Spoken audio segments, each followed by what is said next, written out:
Well, hello everyone. This is Dr. Ayleen, and this is Medicine Walk. And for those of you who are listening in on Blog Talk Radio, this is Healing House Radio. So I hope that everyone has had a wonderful week, and hopefully you've had a chance to take a look at some of the question and answer videos that I'm doing each day. And if you do have a question that you'd like me to address, please leave it in the comments. As always, I am in the chat room live. So for the premiere episode, there is a live chat. And so you can log in, and if you have a question during the broadcast, you can let me know what it is. And, oh, hello. And here's the famous Luna, the MCat, the empath cat. So today, what I wanted to address, and it's something that actually has been a big question that people have asked me, and I felt that it was kind of there was more I wanted to say about it than just about, for the shorter videos. And it has to do with empathy and children. How do young empaths present? How do you know a child is empathic? And growing up an empathic child that had no idea what that meant or what that word meant, it can really be very disorienting, and it can be very difficult. Often children who are empaths get mislabeled as overly emotional, overly sensitive, too much imagination, that they're imagining things. And that can be really damaging, because when you grow up and you perceive things that other people don't perceive, and you're told that it's a bad thing, that it means that there's something wrong with you, that you have too much imagination, therefore you should not trust what you feel. That can be very devastating. And I know that it's not intended to hurt. I know it's not intended to cause a problem or any pain for that child. And it can be tremendously devastating, which leads to adults who will deny their empathy or treat it like it's some, bad secret that they can't share, they can't talk about, because when they did talk about it, it was not supported, it was not received well. So it is, it's important to be able to recognize certain things about children. And one of them is just a tendency for that child to come and bring up different questions about, why is this person sad? And if it doesn't seem that they're sad, rather than tell the child, well, that's none of your business, they're an adult. It's like, well, what makes you think they're sad? And if the child says, well, it's what I feel, or I feel sad when I'm around them. If you notice that a child will very deeply reflect the emotions of those around them, that's usually a sign that that child is resonating and that they have a level of empathy. And if you notice that the child is really, really good with animals, that animals tend to be drawn to the child. And, animals are amazing with their ability. I mean, they just resonate all on their own, that they understand that connection and they appreciate that connection when they encounter it. So if you have a child or a child that seems unusually good with animals, and in fact, animals tend to be drawn to them, that's a good sign that that child is empathic. If you have a child that has a tendency to be very particular about the people that they deal with. If people are in a room, and if you notice a child will avoid certain people, and especially if they haven't actually met them, or if when they're introduced, if the child draws back, or if it's someone they don't know, and the child will automatically go up to them and trust them and, interact with them. And often this is discouraged, and, it's a good thing, not to allow children to just run up to whoever they feel, they want to talk to. That, it's like, oh, okay, well, let me go with you. Let me, if you want to meet somebody, then I'll go with you and you can meet them while I'm there. But, children, and especially young children, will act instinctively. And if a child is, especially if a child is resistant to someone, the person may seem friendly, and yet if there's that, if the child draws back, oh, well, they're shy.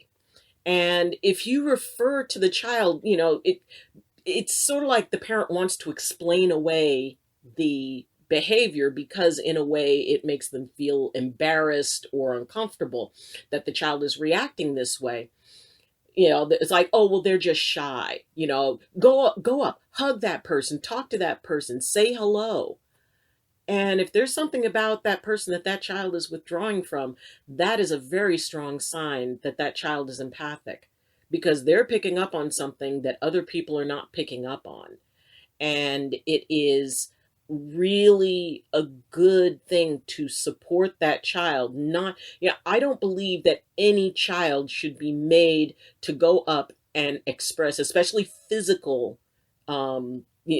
interaction with somebody. Oh, go give them a hug. Or, if somebody wants, if an adult wants a hug from a child and that child doesn't want a hug, there is no way that child should be made to express that. There's no way that that should be overridden. That's a part of why a lot of people grow up, because, and become very passive, become people who have a tendency to be sought out by predators, because they've been taught from a very young age, one, not to trust what they feel, not to trust their instincts, and two, that it is better to give the appearance of cooperation and friendliness. And fortunately, I was raised by parents who did not do that. They allowed us, we could stand a respectful distance. We were told, it's like, okay, say, if an adult says hello to you, you say hello. You don't have to get into any hugging or whatever. Saying, oh, give me a hug. And if we hesitated, my parents would back us up. They wouldn't make us hug. And I really think that this is a very good thing, because if a child is labeled shy, oh, well, they're just shy, or, be friendly. No, not if they don't feel it. And if you observe children, especially in groups, you'll observe certain children who are a little bit more withdrawn, who are a little bit more reserved, who, almost look as if they are suspicious or feel unsafe. And that is a huge, huge, flag for anybody who is considering whether or not a child's empathic. Because that idea of, these children that sort of seem to be more on the outside, who don't want to interact, and especially if they don't appear to feel safe, if they seem to be on edge. Because for an empath who doesn't understand what they're feeling, and especially in a large group, you've got all these different emotions and feelings, and, the anger, the self-consciousness, and, the happiness, and all of that gets put together in a group. And it's like putting that child in a room with 100 radios going all on different channels at top volume. So, yeah, empathic children will not feel safe in general in a lot of these circumstances, because they are in a situation where they're feeling things that they don't understand.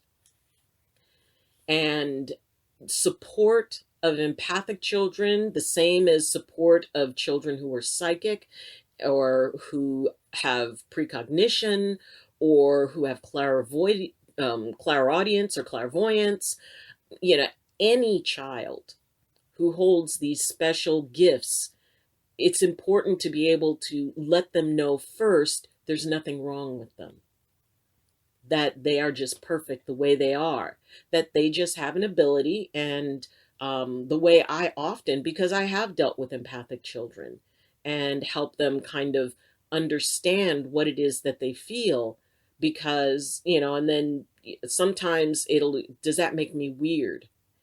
And I'll say, no. I said, if a kid is good at baseball, does that make them weird? Well, no. If another child is really, really good at math or science, does that make them weird? And they say, well, a little bit. But to explain to them that this is an ability that they were born with, and that they can trust it, and that they can learn how to be able to not only use it when they need to, they can also be able to manage it for themselves and understand the reality of it. And children at that age, it's really, really, really easy to teach them how to turn it off. And that is like the best case scenario, because if children learn when they're young empaths the ability to turn it off, then they're not fighting to do it as adults. They're not fighting against a lifetime habit. And one young man that I worked with who was highly, highly empathic, and he would, and for a young empath, he was actually pretty self aware.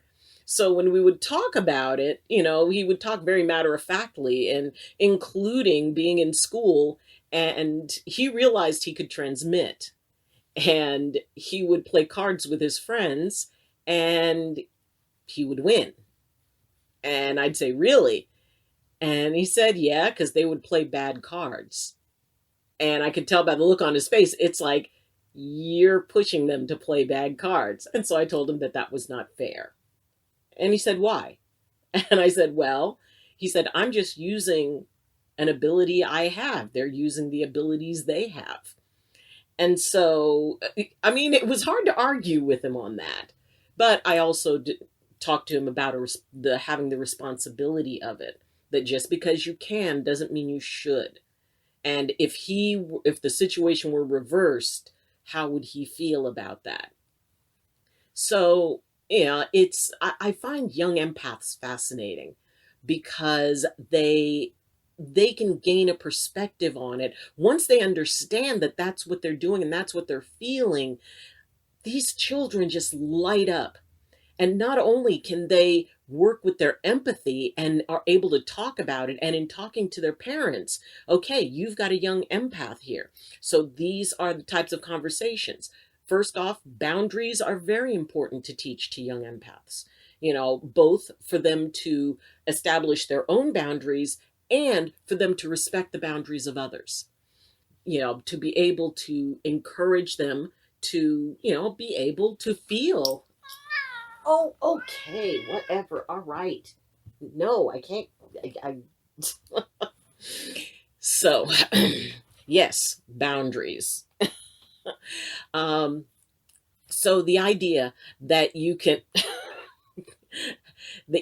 be able to instill in a young person that idea that they can be proud of what they are, that it is a part of what they are. And what I do encourage for them is to understand this is a part of you. It is not all of you. It is not all you are. This is an ability that you have that adds to who you are. And I had one child who asked me, does this make me a superhero? And I considered the question for a second, and I said, would you like it to? And, she said, yes. And I said, why? She said, well, then I could help people. I said, okay. Yes. For you, it makes you a superhero. But you understand that as a superhero, you've got a lot of responsibilities, because you can't just, do what you do. She goes, well, does that mean I have to keep it a secret? I said, well, that depends on who you're around. I said, you can use your ability to figure out the people who it's safe. I said, because, the superheroes always have people who do know who they are, but they're careful about it. And so because this child was able to put it into a framework where not only did it become positive, it allowed her to be able to incorporate other people into it and to trust. It's like, oh, okay, I can figure out who, my regular people, my support people are going to be, because I can trust them. So, working with children and empathy is an amazing journey. And for parents who are empathic, I encourage you to make them aware of empathy just really, really early on, as early as you can, and make it something that is not viewed as strange. Speak about it in the terms of, well, this is an ability and it's an amazing ability, and these are the things you might feel, and these are the things you might experience. So that way, when they have an experience, they can come home and they say, wow, this thing happened, and all of a sudden I felt this and this and this. Yeah, yeah. What was that like for you? That's what empathy does. That's a part of what you do. And so uh, it can make for, a balanced empathic child is a balanced empathic adult. And not only do they become balanced adults, they also become balanced empathic parents. So that means that every generation that comes after them is an entire generation of empaths who earlier and earlier understand what empathy is and what they feel, and that they're not shy or making things up or overly imaginative or dramatic or any other negative sort of overlay that can make an empath want to hide and feel that they can't talk about what their experiences are. So, if you have an empathic child in your life, help them learn that they're special, that they have an amazing ability, that ability is not all of what they are, but it will be a big part of what they are. And most of all, that they can trust it and that they can choose when they use it. Because as each generation of empath grows, and those abilities grow exponentially with experience and understanding, we are going to have a group of healers and statesmen and leaders and teachers, who will be able to connect on so much more profound level. I mean, this is for the next 7 generations and beyond. So let's build a very good foundation for those generations. Let's end the myth of the empath as a victim, as someone who's too sensitive, as someone, who needs to override what they feel in order to please others. If they withdraw, that they can know that they can trust that, and they don't have to get upset. They can just be in their own authorities. I think that it's going to be a wonderful world for empaths. And I believe that empaths in the future are going to play a huge role in the course of humanity, because it is our ability to resonate that will help bring people together and not separate them. So, appreciate your empathic child. And we will be talking about, now that I think about it, the special needs of the empathic teenager. So I think next week we'll talk about that. Anyway, if you have any questions, comments, or concerns, please put them in the comments. If you have your own experiences with empathic children or specific questions, please let me know and I'll do my best to help you out with that. And if you like this video, please press like and subscribe to the channel. You can share the videos, especially if you're dealing with people who are empathic, who may not realize that they're empathic. These are great videos to share. And if you would like to support this channel on a higher level, please follow the link to my Patreon account. For as little as $2 a month, you can help support and grow the channel. So, thank you for being with me. And as always, I wish you balance and I wish you blessings from my heart to yours. Love you and take care. Bye.